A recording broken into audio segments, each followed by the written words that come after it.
El misterio de la vida cristiana, se dice en teología, es una expresión que a lo mejor repetirlo aquí es un poco cursi o ridícula. Se dice la clave hermenéutica, es decir, la clave para comprender el misterio de Cristo y el misterio de la vida cristiana es, sin la menor duda, el misterio de la cruz. Es la clave hermenéutica, que es la clave para comprender todo el misterio de Cristo y, por lo tanto, todo el misterio cristiano. De hecho, San Pablo lo llamará la doctrina de la cruz de Cristo, como si el misterio de la cruz fuera todo un manual de vida, 1 Corintios 1:18, porque es la clave de todo el Evangelio. Todavía no había llegado su hora. Recuerden cuántas veces aparece esta expresión. Si para esta hora he venido, es la razón de ser de la encarnación. Si para esta hora he venido. Por eso, sin la menor duda, la cruz es la epifanía del amor de Dios a los hombres. Es el lugar, el modo donde uno capta, experimenta plenamente el misterio del amor de Dios. La predicación de los apóstoles está esencialmente centrada en el misterio de la cruz. Una vez más, en 1 Corintios 1:23 y capítulo 2, versículo 2. Y siendo tan gran misterio el misterio de la cruz, es, como recordamos, escándalo para los judíos, locura para los gentiles, pero es fuerza y sabiduría de Dios para los llamados, judíos o griegos.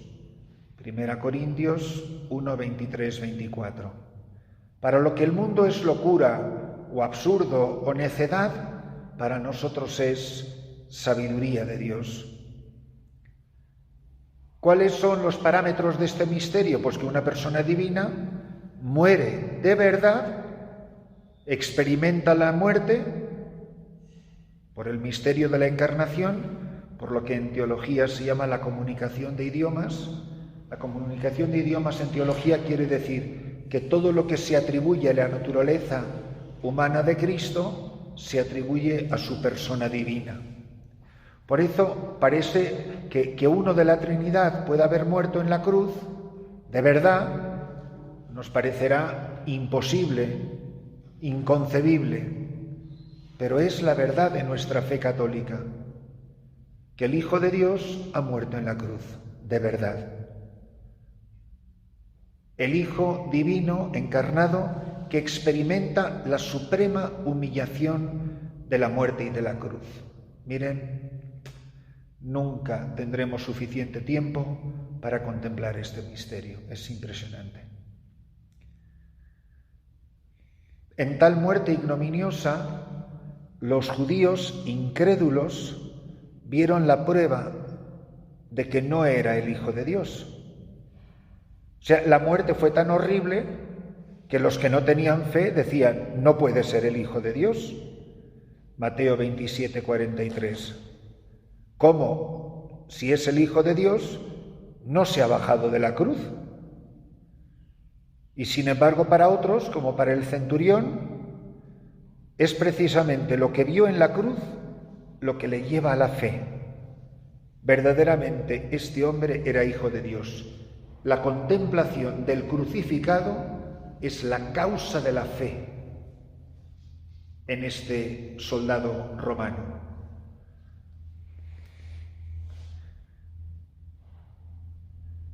Y no hay otra manera de decirlo, que es un grandioso misterio, gran misterio, que el Padre haya decidido por amor la muerte de su Hijo amado.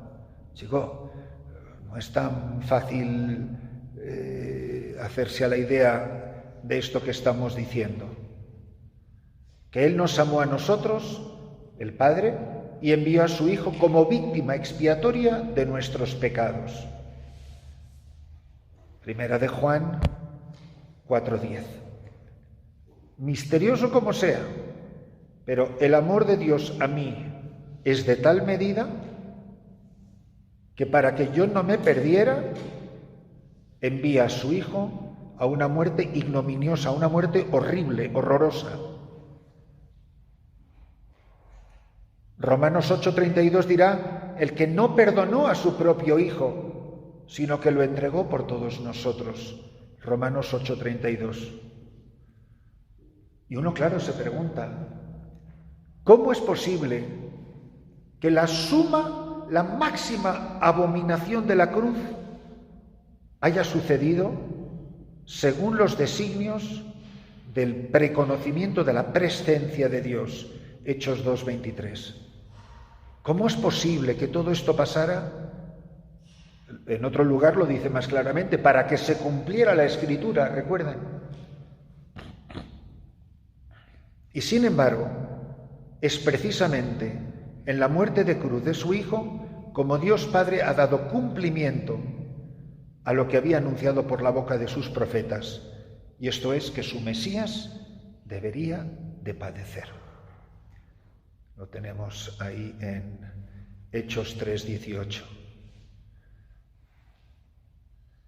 No hay la menor duda de que la cruz es para Jesucristo un mandato del Padre, el plan del Padre, el deseo del Padre. Juan 14:31. Y también es deseo del Padre su obediencia hasta la muerte. Filipenses 2:8. Y además, una obediencia filial, con la conciencia de ser el Hijo del Padre. Mateo 26:39. Que el Padre decida la muerte de su Hijo amado es un gran misterio. También es un gran misterio que la obra santa de Dios vaya a confluir con la obra más criminal de los hombres, que es matar al Hijo de Dios. Es el mayor crimen que se va a dar en la historia de la humanidad, matar al Hijo de Dios. Que la obra de Dios, la obra de la revelación de Dios, coincide en el mismo punto donde se comete el crimen, la injusticia más grande.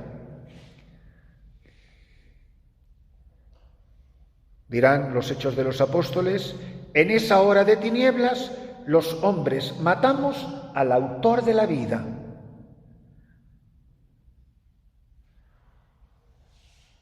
Y de aquí la paradoja, que de esa muerte, la muerte del autor de la vida, nos viene a todos la vida eterna. Y seguimos.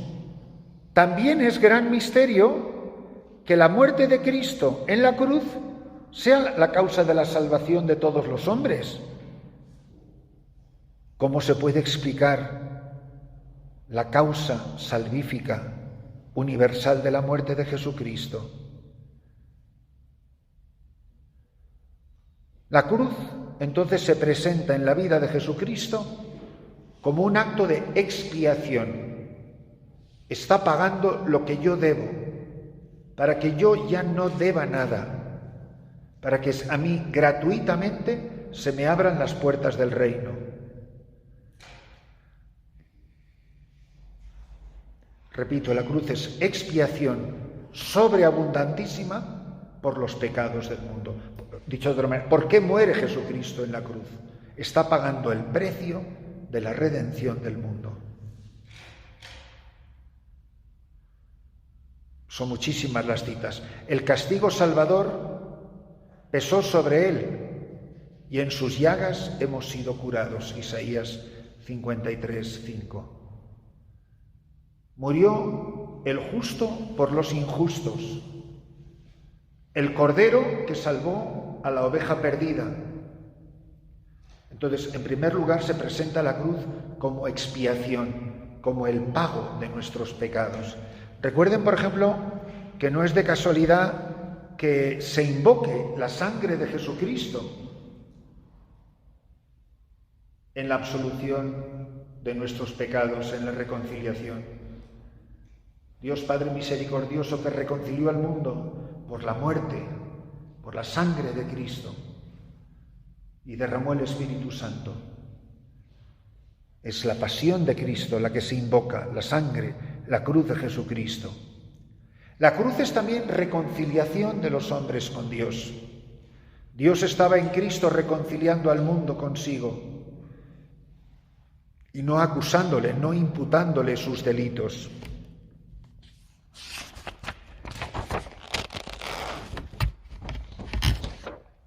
Además de expiación, de reconciliación, de esto hay cientos de citas como se imaginan, la cruz de Cristo es nuestra redención.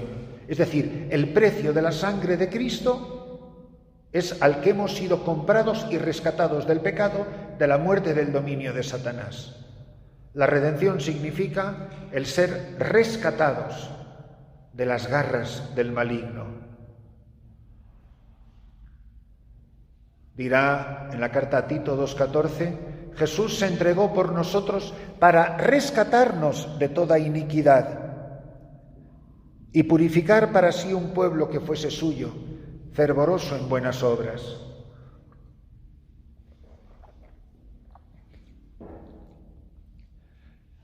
Otro aspecto es contemplar la cruz de Cristo como un sacrificio, como una ofrenda litúrgica de extremado valor santificante.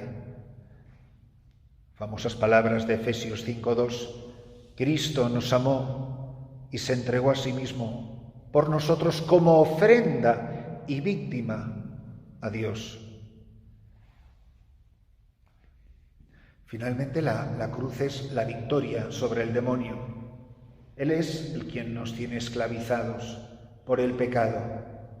Pero él dirá a la hora de su muerte, Juan 12:31, ahora el príncipe de este mundo es arrojado fuera. Claro, por la cruz de Cristo.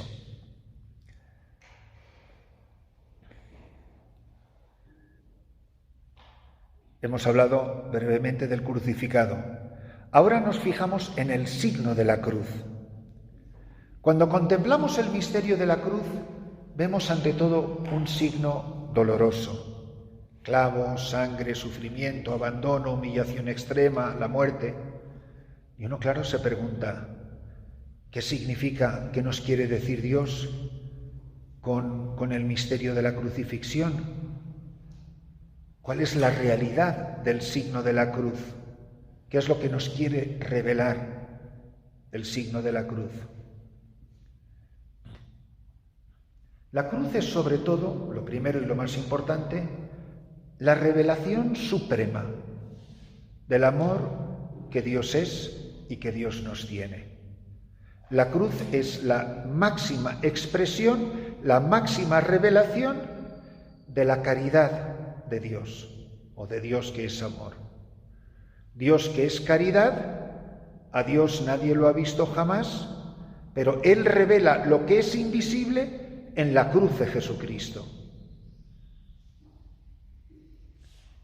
Muchas cosas pueden revelar el amor, la palabra, el gesto, la ayuda, el don, pero el signo más elocuente, el más fidedigno, el más inequívoco del amor es sin duda el dolor. Mostrarse capaz de sufrimiento, dolor extremo, en bien de la persona a la que se ama. Dicho de otra manera quizá más sencilla, ¿cuánto amo a una persona? ¿Cuánto amo a Jesucristo? La medida del amor está en la medida del sufrimiento. ¿Cuánto estás dispuesto a sufrir a esta persona? Esto se aplica a todo, en la vida religiosa, en el matrimonio, en la vida pastoral, en el ministerio sacerdotal. Haber sufrido a una persona, haber sufrido a causa de una persona.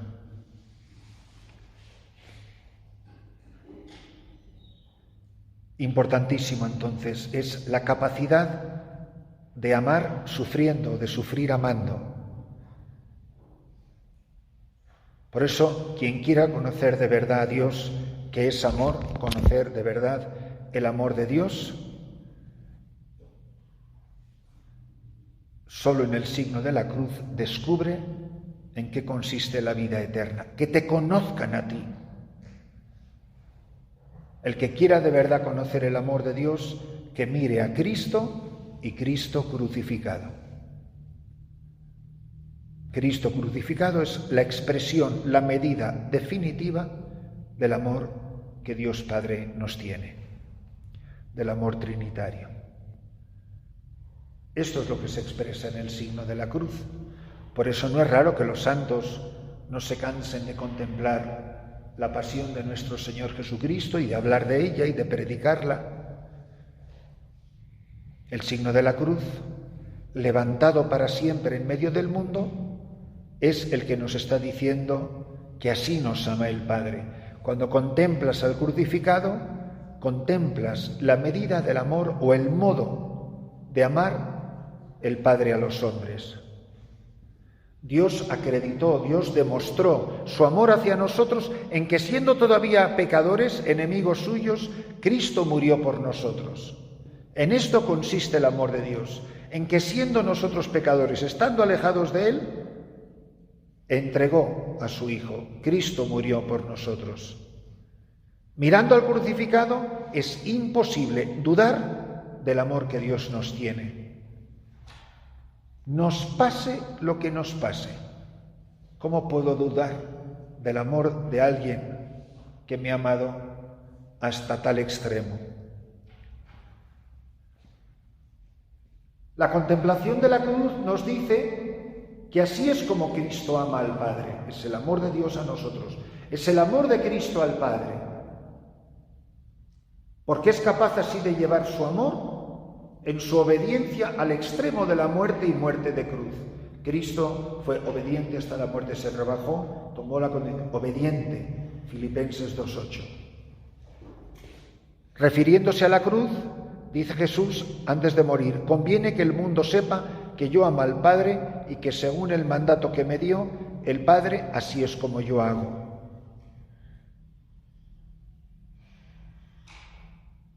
Podría Cristo haber resistido y evitado la cruz, pero quiso entregarse libremente para revelar al mundo su amor al Padre, expresado en la obediencia a su mandato.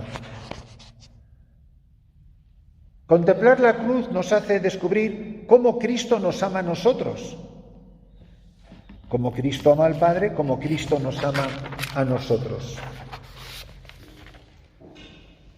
hasta dar la vida por nosotros, como buen pastor, para darnos vida eterna, para darnos vida sobreabundante. Todo el capítulo 10 de San Juan,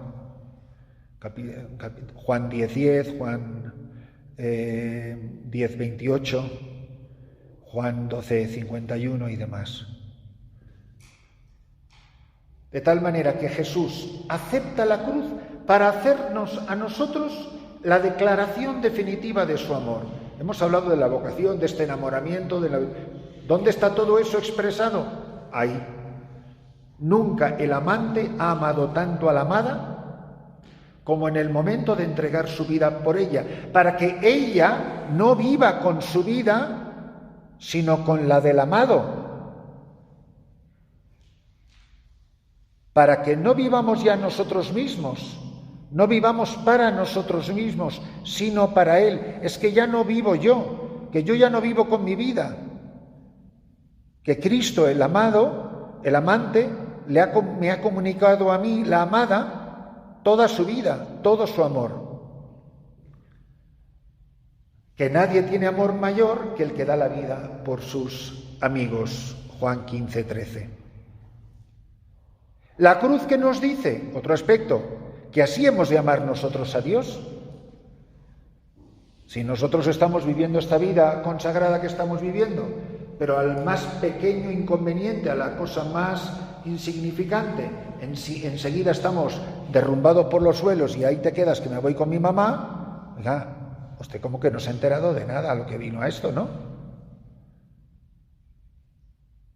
Así hemos de amar a Dios, con todo el corazón, con toda el alma, con toda la mente, con todas las fuerzas, como el crucificado amó al Padre, que le ama con todas sus fuerzas, con toda su alma. Dirá, permaneceremos en el amor de Dios si guardamos sus mandatos, como Cristo se mantuvo en el amor del Padre, obedeciendo su mandato. La cruz nos dice que así hemos de amar a Dios nosotros. ¿Que me amas? ¿Cuánto estás dispuesto de cargar de cruz por mí? Pero no solo nos dice la cruz cómo hemos de amar nosotros a Dios, sino cómo hemos de amar a los hermanos. ¿Cómo hemos de amar a los hombres? Como Cristo nos amó. Por eso, el que quiera aprender el arte de amar al prójimo y quiera ponerlo en práctica, que contemple la cruz. Solamente comprenderé lo que significa el amor fraterno, el amor a los hermanos, cuando estoy abrazado a la cruz. Que sólo así su amor será sincero y fuerte. En primera de Juan 3:16 dice: Cristo dio su vida por nosotros, nosotros debemos dar nuestra vida por los hermanos.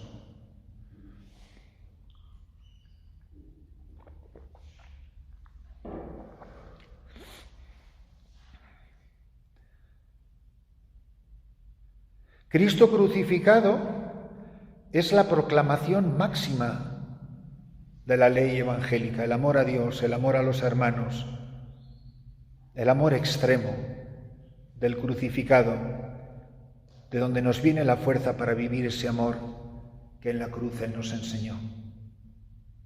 Pero la cruz revela muchas más cosas, la cruz de Cristo. La cruz nos revela a un tiempo el horror del pecado y el valor de nuestra vida. Cuando miro la cruz me doy cuenta lo horrible que son mis pecados.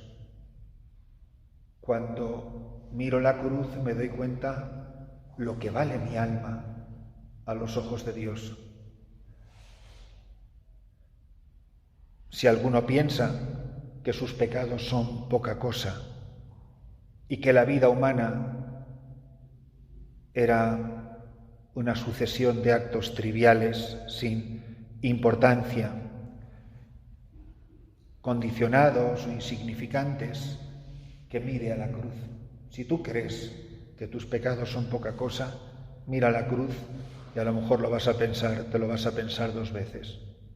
Si alguno sospechaba que nuestra vida apenas tenía valor o no tenía importancia a los ojos de Dios o de los hombres, que es el Señor del cielo y de la tierra, que mire a la cruz de Jesús y que se entere de que hemos sido rescatados no con plata ni oro corruptibles, sino a precio de la sangre de Cristo.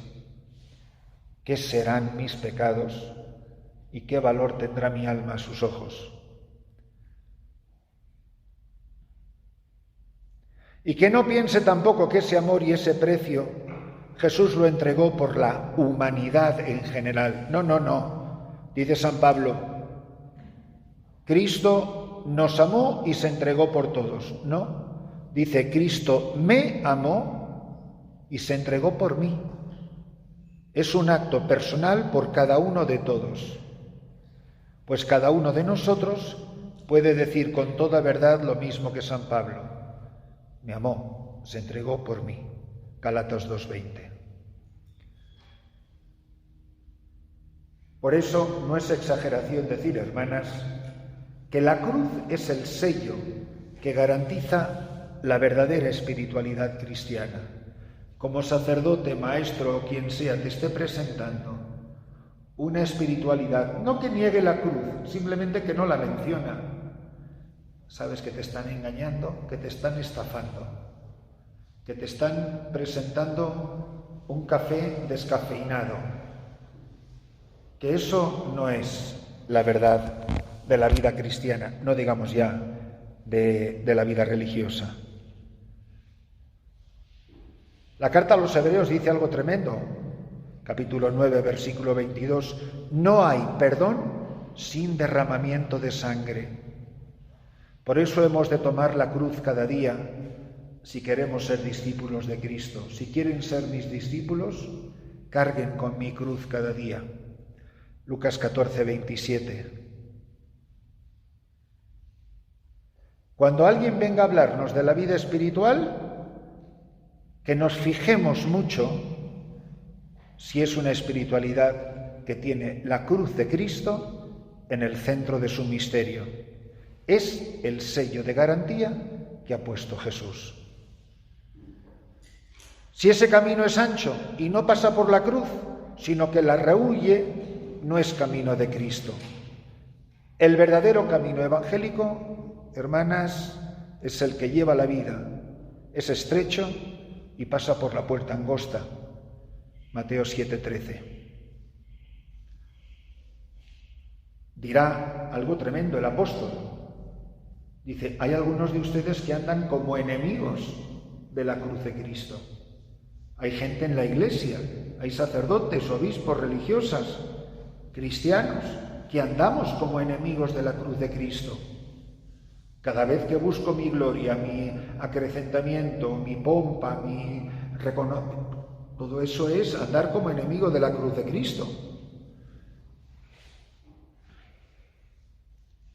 La cruz nos recuerda la glorificación del humillado. El que se humilla será ensalzado. Jesucristo nunca tuvo en cuenta su categoría de Dios. Al contrario, se despojó de su rango. Él se entregó a la muerte. Por eso Dios lo exaltó y le otorgó el nombre que está sobre todo nombre. Por eso la glorificación del humillado produce en los misterios sucesivos una gran vinculación entre las almas, entre nosotros y la persona de Jesucristo. Es la cruz, la luz que ilumina toda mi existencia. Es más, todo lo que yo haya vivido en esta vida, que no derive su virtualidad de la cruz de Jesucristo, que es lo que celebramos en cada misa, no es cristiano, no habrá producido muchísimo fruto. Y desde luego, lo que no tiene en su raíz la cruz no desemboca en la resurrección, su ascensión a los cielos, el envío del Espíritu Santo. De hecho, y ya creo que lo he mencionado antes, hablando del Evangelio de San Juan, la muerte en la cruz ya es el comienzo de la glorificación de Cristo, levantado sobre la tierra. Como Israel, recuerdan, alzaba Moisés la serpiente de bronce. La naturaleza tiembla, se dio un gran terremoto, se rasga el velo del templo, aparecen muchos hombres resucitados, otros se golpean el pecho, reconocen a Jesús. Es decir, la muerte en la cruz es el comienzo de la gloria. Cristo al morir entrega su vida, entrega su espíritu al Padre.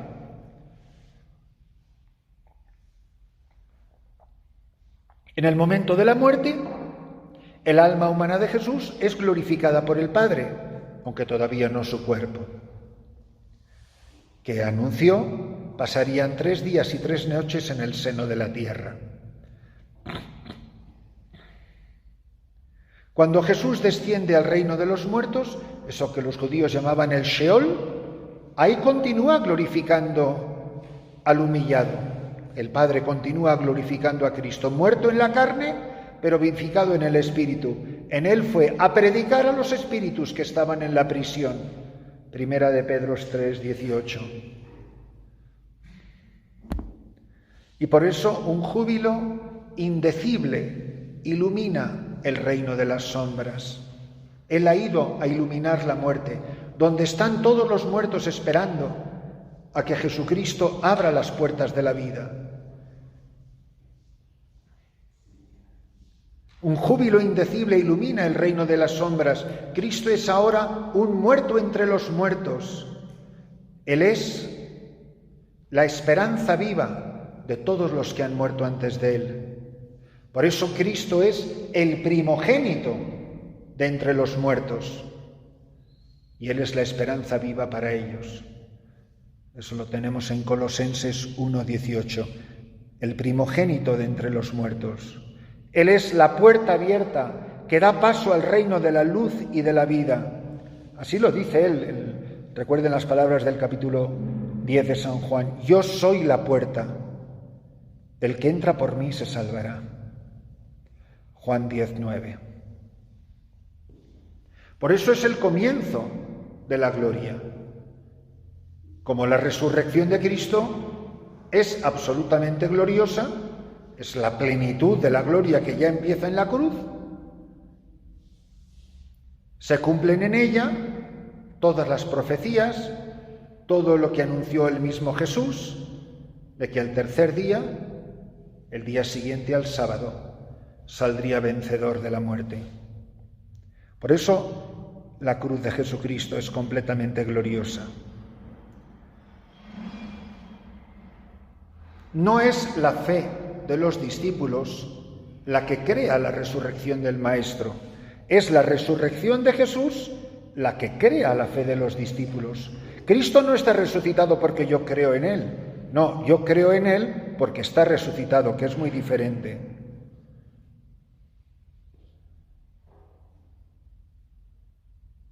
Los apóstoles, después de visto lo que vieron en el Calvario, estaban atemorizados y perplejos.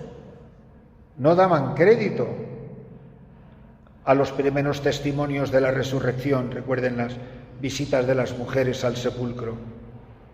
Incluso cuando se aparece el resucitado, aterrados y llenos de miedo, creían ver un fantasma.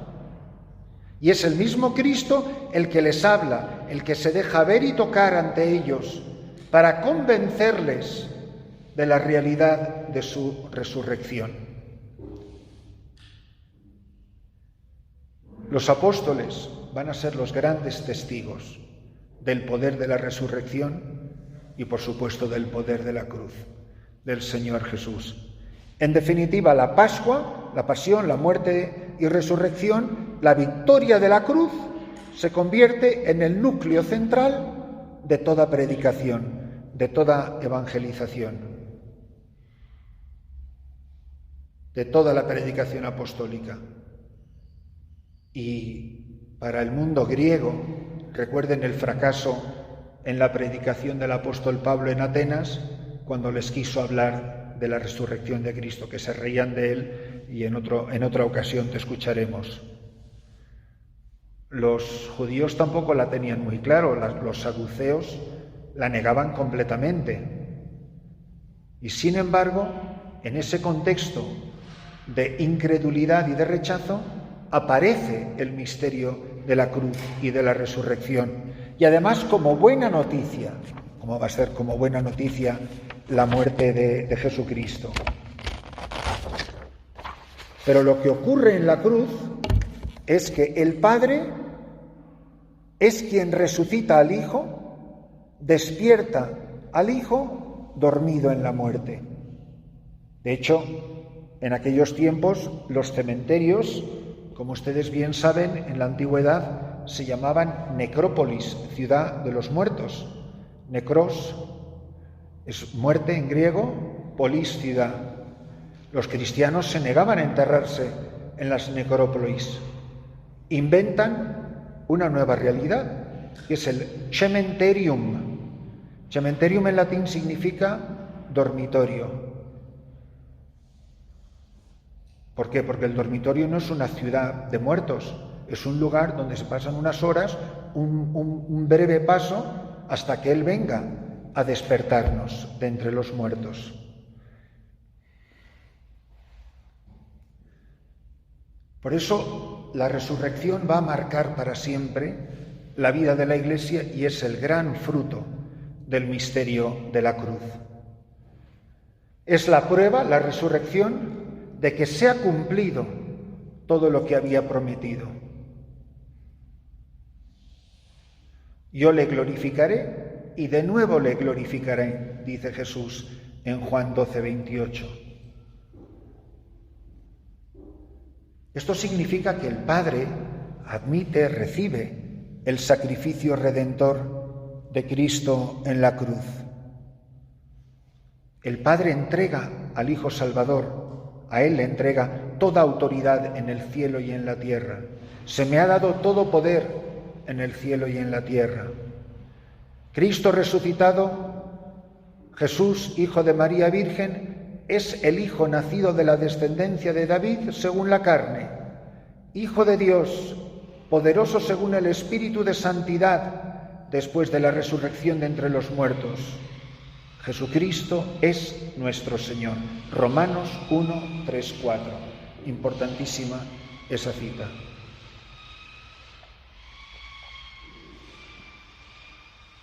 Es el Padre quien nos ha regenerado a una viva esperanza por la resurrección de Jesucristo de entre los muertos. Y nosotros contemplamos ahora cuál es la excelsa grandeza de su poder para con nosotros los creyentes, según la fuerza de su poderosa virtud que Él ejerció en Cristo, resucitándole de entre los muertos y sentándole a su derecha en el cielo. Fíjense que después de la resurrección Jesús va a tener un trato muy frecuente, muy amistoso con sus discípulos. Se dejó ver en muchas ocasiones, apareciéndoseles durante 40 días y hablándoles del reino de Dios y comiendo con ellos. Hechos de los Apóstoles 1, 3, 4. Pero este modo de presencia, la de las apariciones, iba a terminar. Como el mismo Jesús lo había anunciado: salí del Padre, vine al mundo y otra vez dejo el mundo y me voy al Padre. En Juan 16, 28 y también en 3, 13. La resurrección es el fruto de la victoria de Cristo en la cruz. Y también, no faltaba más, lo es la ascensión de Jesucristo a los cielos, que viéndole los discípulos fue llevado hacia lo alto y una nube lo ocultó de sus ojos. Hechos 1:9. Recuerden que la nube, en la iconografía cristiana, en el arte cristiano, la nube es el símbolo de la gloria. Cuando dice en el monte Tabor que una nube los cubrió, ¿recuerdan? Es la gloria, lo del cielo, lo de Dios, lo divino.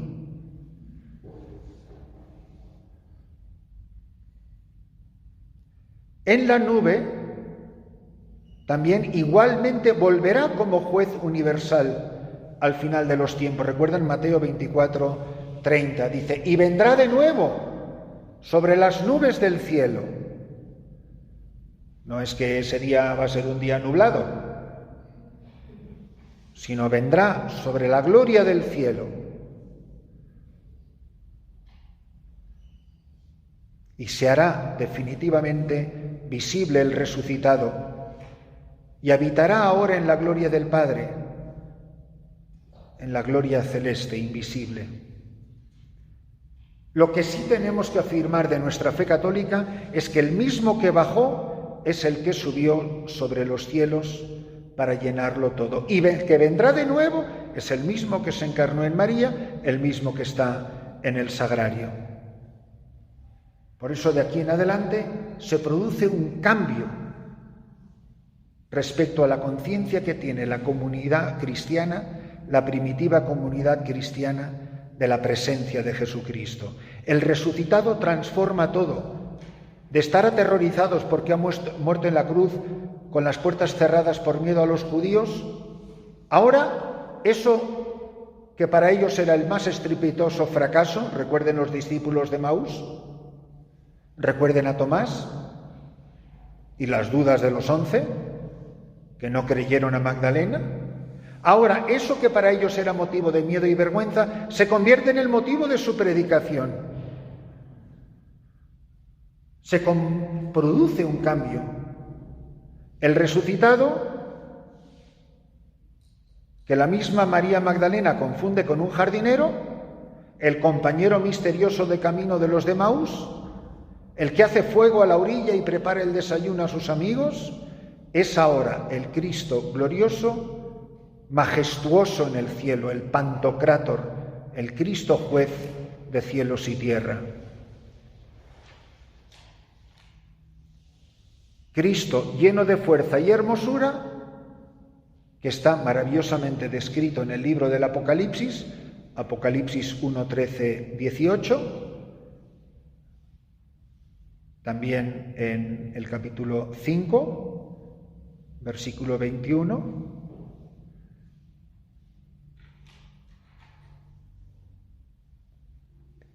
El Señor Jesús fue elevado a los cielos y está sentado a la derecha del Padre. Marcos 16, 19. O a la diestra de la majestad en las alturas.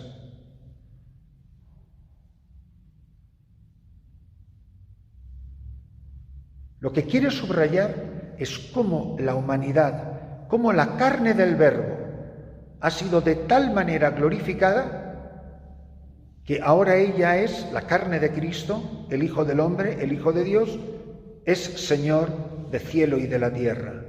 Que Cristo resucitado es el Rey del universo. Y esto es lo que le dice a los apóstoles: vayan y enseñen a todas las gentes, bautizándolas en el nombre del Padre y del Hijo y del Espíritu Santo. En Mateo 28, 19. Continuamos después. Te damos gracias.